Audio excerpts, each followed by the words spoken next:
Tonight, investigators are still trying to determine what caused a fire in Pikesville last night, which destroyed a piece of history. ABC 2 News' Jeff Hager has more on the abandoned property, which is caught between its past and its future. Jeff.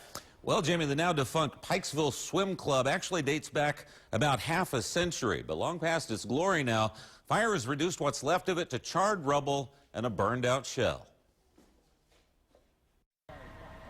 The towering flames lit up the sky here along Prince George Road in Pikesville as firefighters raced to the forgotten property down the hill. We saw a lot of lights flashing into our house, and so we came out to see, and there were fire trucks there blocked off here and blocked off there. The Pikesville Swim Club opened here back in 1966, but decades of neglect and blight have made it barely recognizable.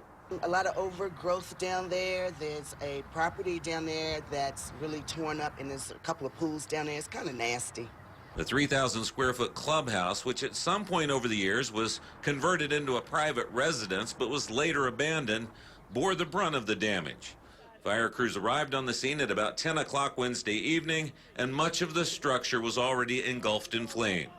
Our crews had it under control by about midnight, and the investigation's continuing by the police fire investigators to try to determine why it started. Gone with the flames is virtually any hope of renovating or restoring the club to its historic start. But most recently, developers had eyed the almost 3 acres with plans for a subdivision, which should not be impacted by the massive fire.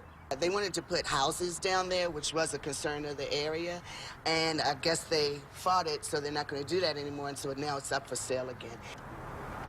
Neighbors had most recently opposed building a subdivision on that property since it could impact traffic in the community. But the property is now being marketed online as having already cleared the county's approval process for development, so it may have yet another new beginning after all.